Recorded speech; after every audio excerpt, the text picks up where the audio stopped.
Bueno, pues el proyecto Prácticas Urbanas Autónomas e Informales de las Personas Mayores surge un poco a raíz de un proyecto anterior que iniciamos durante la pandemia, que era sobre las residencias de mayores en la Urbana da Coruña, que básicamente fue una investigación sobre una tipología urbana que había quedado un poco fuera del interés disciplinar y que de repente pues, se puso el foco sobre ella y iniciamos una investigación. Pues llegamos a la conclusión de que la única manera de continuar ese trabajo era intentando entender cómo practicaban la ciudad las personas mayores, un poco para también poder aprender a pensar estas infraestructuras, ¿no? Pues empezamos a analizar un montón de prácticas, de pensar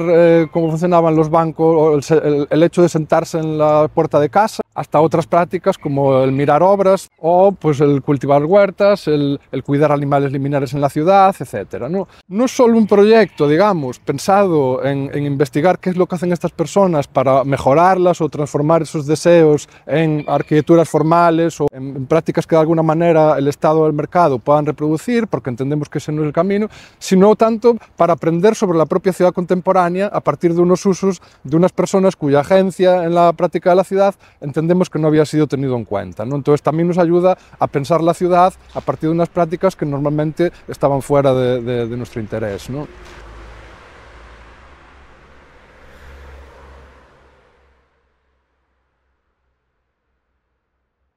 Lo que los vincula a muchos otros colectivos sociales es la posibilidad de invertir tiempo en estar en la ciudad. Con la cuestión de cultivar huertas o cuidar animales liminares o el estar sentados en la casa o mirar obras, son todo cuestiones que tienen como un largo recorrido y que se consolidan y que por lo tanto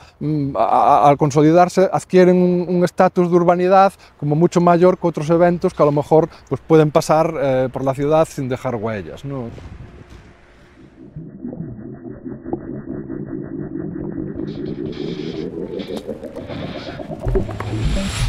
Ahora mismo estamos en el oleoducto da Coruña, es un espacio infraestructural de 5,5 kilómetros que une el puerto petrolero con la refinería y que es un espacio, digamos,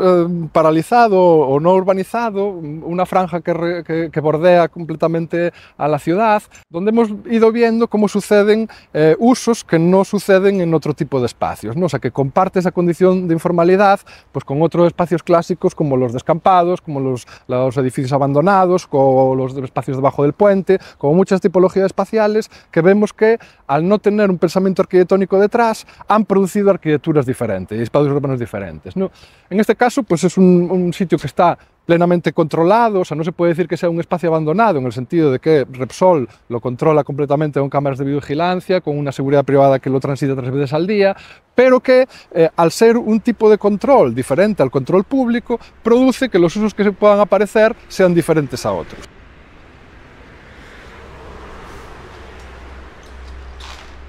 Es un espacio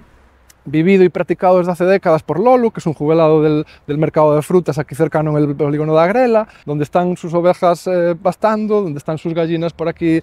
correteando igualmente, o sus otros animales, y tiene pues, una buena relación con Repsol en el sentido de que le dejan estar aquí perfectamente. Por supuesto, para Repsol esto le viene bien, quiero decir, Repsol tiene que gastar un dinero al año en mantenimiento de este espacio, las ovejas hacen que haya que cuidarlo menos, evidentemente. O sea, que de alguna manera un espacio infraestructural no pensado por arquitectos, una condición urbana que no ha sido diseñada, de repente nos damos cuenta que produce o da la posibilidad para que aparezcan usos que no pueden aparecer en ningún otro lugar de la ciudad, que no sea pues, una finca privada de alguien donde quiera elaborar este mismo tipo de uso, ¿no? Entonces, la cuestión que nos plantean este tipo de lugares es ¿cuál es el papel que juega aquí la arquitectura y el urbanismo, ¿no? Si sabemos que no hemos sido los que hemos diseñado esto y que precisamente es muy probable que sea la no presencia de nuestra disciplina en el diseño de estos espacios los que producen una urbanidad y una arquitectura diferente, ¿no? Entonces, ahí está una de las grandes cuestiones generacionales de nuestro tiempo, ¿no? ¿Cuál debe ser nuestro papel ahí? ¿Simplemente separarnos y dejar margen para que haya zonas de la ciudad que como sabemos que aumenta su riqueza el hecho de que nosotros no aparezcamos, las dejemos que vayan por otro tipo de caminos, o si tenemos que reconfigurar nuestro trabajo para pensar que tiene que haber otras maneras de hacerlo para que esta riqueza se siga produciendo, ¿no?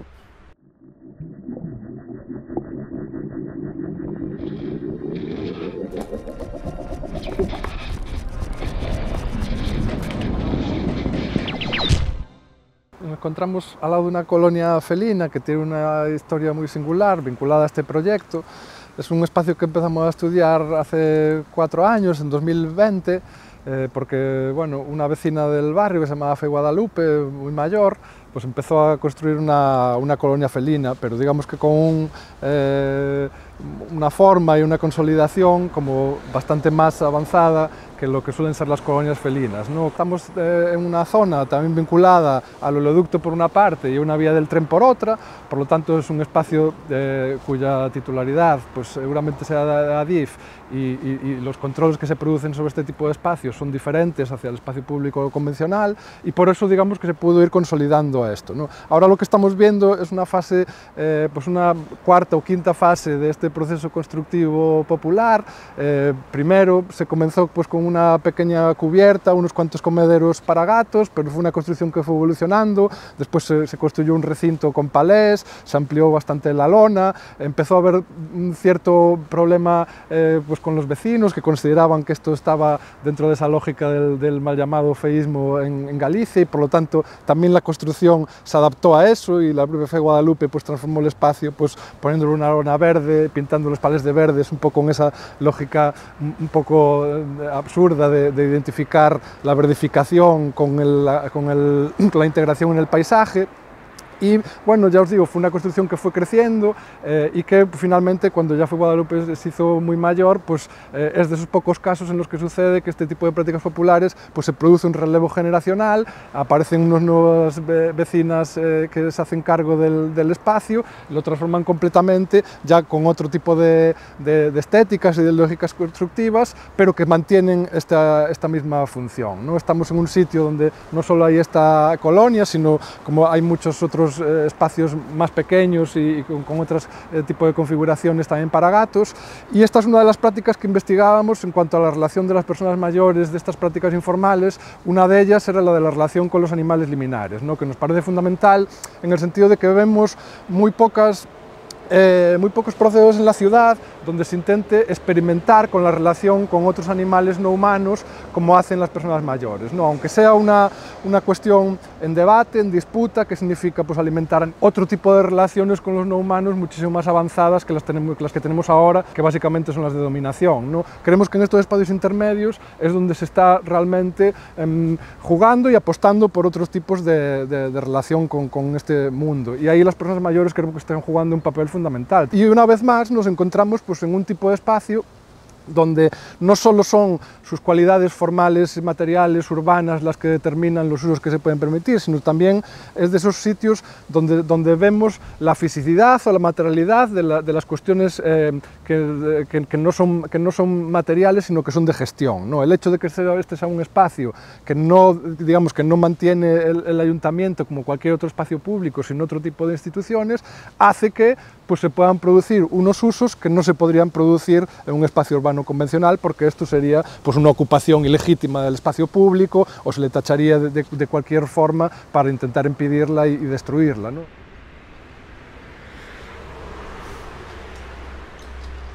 Estas prácticas representan de alguna manera eso, un enfrentamiento hacia la lógica hegemónica hoy en día en cómo se construye el espacio urbano, ¿no? Dentro de esa lógica de humanización, muchos de estos espacios pues, son vistos como lugares a civilizar, ¿no? Como que esta supuesta barbarie no tiene cabida en una sociedad occidental, en una ciudad que realmente responda a los deseos y anhelos de una ciudadanía que pueden estar muy estandarizados. Digamos, donde aparecen este tipo de cuestiones es aquellos lugares donde los usos formales no tienen preeminencia, porque en las sociedades occidentales los usos formales siempre tienen la capacidad de expulsar siempre más allá de las periferias, hacia todos estos usos informales. En los lugares donde no hay ese conflicto es donde estos usos se pueden consolidar.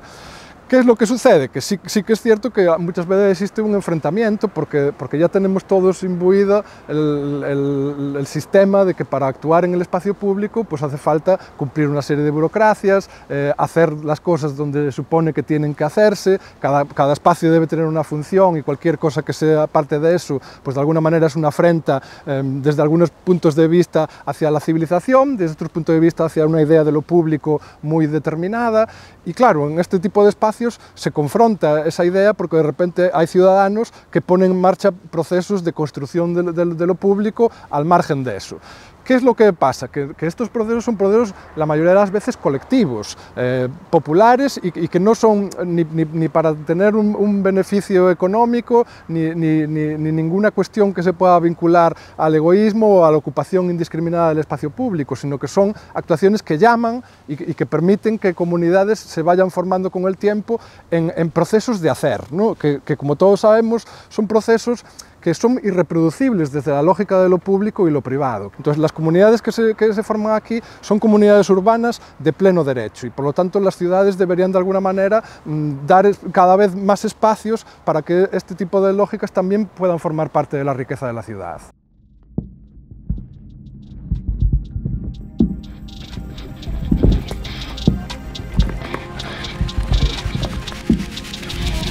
Eso, estamos aquí en Axubias, es uno de los territorios pues, donde queda este tipo de elemento urbano, que son eso, los bancos particulares pegados a las casas. Este trabajo lo empezamos a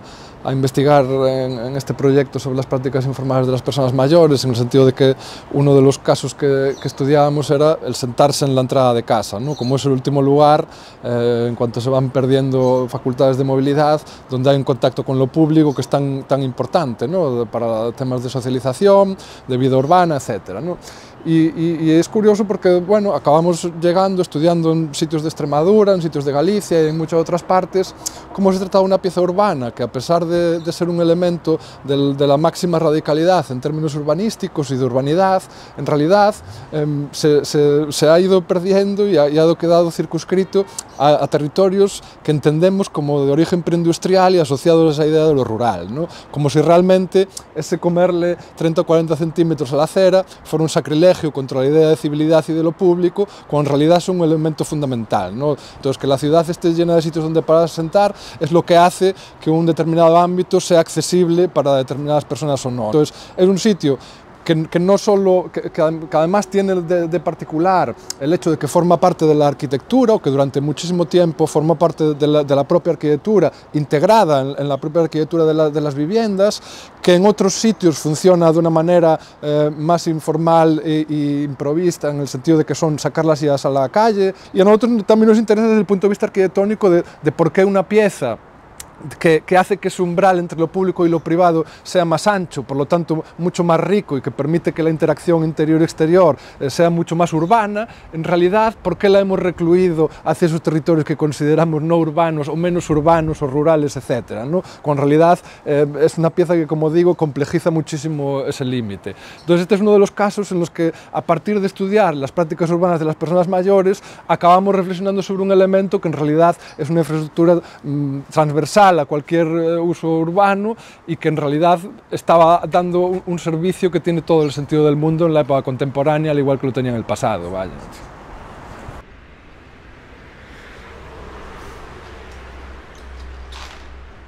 Creo que el campo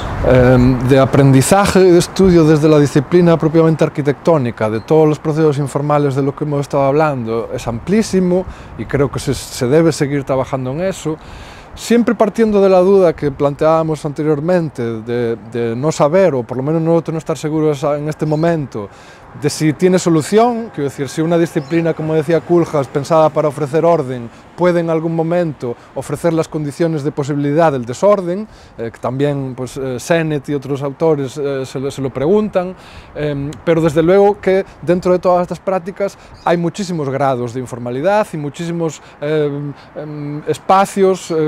tanto físicos como conceptuales, en donde la arquitectura podría aparecer. En este caso concreto, por ejemplo, que estamos hablando de los bancos, es evidente que la arquitectura y el planeamiento urbano pueden tener un papel fundamental, porque aunque sea cierto que muchas de las veces surgen desde una manera espontánea, popular, etcétera, también es cierto que si no aparecen muchas veces es porque hay una norma urbanística que lo prohíbe, porque te prohíbe ocupar más allá de lo que dice exactamente la alineación. Entonces, simplemente